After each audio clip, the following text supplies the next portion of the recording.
Geraldo Rivera and his powerful mustache, he's just drifting a lot further away from the Fox News orthodoxy that I thought he was capable of doing.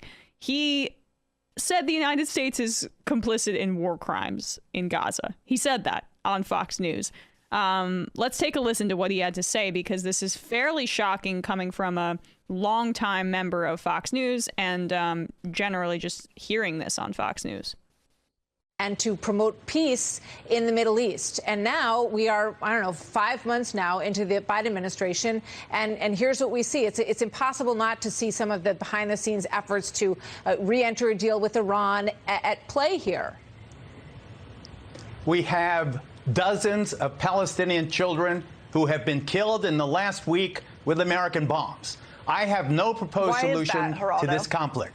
I have no proposed solution. Better minds than mine. Maybe General Jack Keane can help. Been floundered, frustrated by this complexity. I know this, though, Martha, and I want our audience to. The fact that the United States of America is providing Israel many of the weapons Israel is using today to kill Palestinian civilians without even demanding a ceasefire.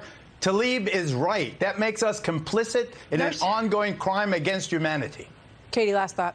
Geraldo, that is such a dishonest argument to make, to accuse the Israelis and the Americans of deliberately targeting civilians when we know, we have it on video, we've known this for decades, the Hamas deliberately places military targets in schools, in media buildings, in hospitals, and when the Israelis call them to say, we're going to bomb, we're going to bomb, we are going to, so you're justifying Hamas using human shields in order to make the argument exactly as you are. And you were saying exactly what the argument Hamas makes, which is Israelis kill civilians, which is an Israeli F-16 going 500 miles an hour is going to kill civilians. Hamas propaganda. You are repeating Hamas propaganda. I am deeply experienced in that region. I am a Zionist. I am telling you how I feel. When they go out of their way to stop civilians from being killed, Hamas purposely uses them as human shields. That is a known fact, and you are denying it. All right, both. That is a known fact. Okay, she accuses Geraldo of spouting propaganda there. That human shield thing is tired ass propaganda from like the Bush administration. They used to use that same playbook about Iraq and going after whoever they wanted. I mean, the amount of projection there is insane.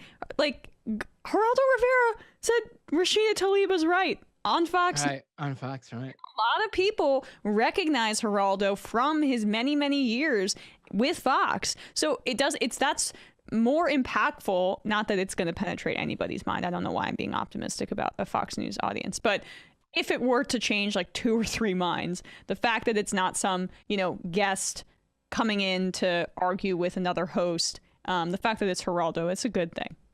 I wonder how much longer he'll be on Fox after. He did it again, apparently, on Hannity's show. Do we have those clips too? But let's get to that in a minute. But after you're done.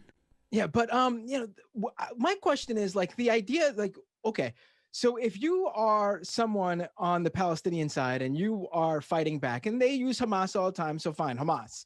I mean, where do you like? There is no war zone in terms of like a battlefield. Like, we're not fighting. This is not like a battle being fought in the mountains of, Afghanistan or, we are talking about people's literal home. Like, these are residential areas. Like, they're in Gaza is already as densely packed as it is. So they are going to be places where there are civilians just by the very reality of how this situation is taking place. Like, look at where it is literally the third or so densest place on Earth. Yeah. Right. Like, so basically, by bringing up the human shields thing, you're basically saying that Palestinian people need to just sit there and take it because there's nowhere they can go. And he says there's nowhere to run for, and he's probably talking about people who are trying to escape, the area when there's some sort of rocket attack or whatever. I'm not even talking, I'm also talking about like people who are fighting. Like, where can they, like, there's nowhere, there isn't any like open battlefield. Like, I don't understand what people are imagining in their head. Like, this is just straight up propaganda. It's just straight up using these sort of human shields to just basically appeal to people's basic emotions and people just aren't taking a minute to think this through. If you attack a residential area and the people in that residential area want to defend themselves or fight back, I mean, where do they go? I mean, that's the reality of the situation of what's going on here. There is no Palestinian army that the IDF is attacking. There is no battlefield where only the people who signed up for a war are standing. And again, what bothers me so much too is that no one is able to push back against the Hamas is a terrorist organization talking point. Like, yes, Hamas in the past has talked about the eradication of the Israeli state and by extension Jewish people, and that is obviously something that us on the left do not agree with, think that's awful. But the point is that Palestinians turn to Hamas as their governing body because they don't have the ability to actually govern themselves, because Hamas needs to recognize Israel's right to exist.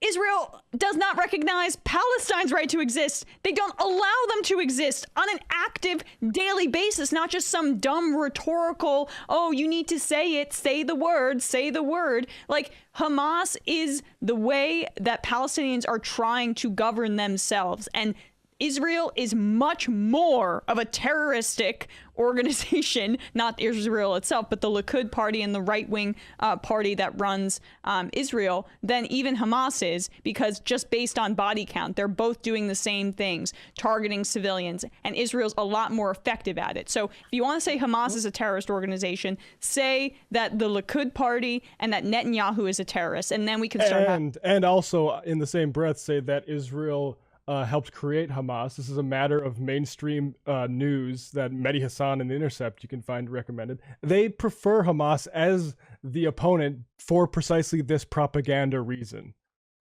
Right. I mean, they helped prop up Hamas and put that, like, it's not like not even just the usual, like, there's another way they actively support Hamas, and that's by doing what they do, leaving people with no other active way. You know, you're just seeing your whole entire family taken out. Right. Everyone you love in your life is dead. What do? You obviously are going to want some sort of retribution, some sort of revenge, because no one else is going to help you out. And who do you turn to? The one group in your home that's saying we're going to help fight back, and that's Hamas.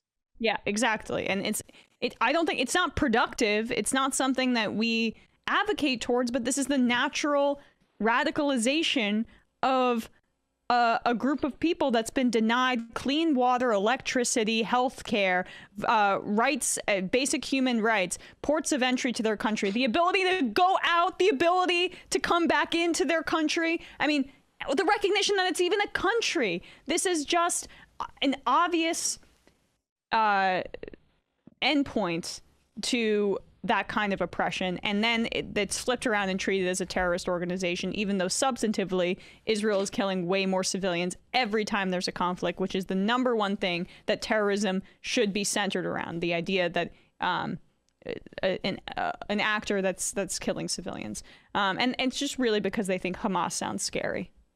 That's why they use it, because it's a Muslim name or it's an Arabic name, whatever it is. So it's well, I mean, that's why all the work that has been done, I mean, Michael was particularly good at this, against the pathologizing of the Muslim world in the wake of 9/11, but also in the context of Israel-Palestine. Like, it's so clear what aims that serves, and that's just, it's not a right way to understand these conflicts.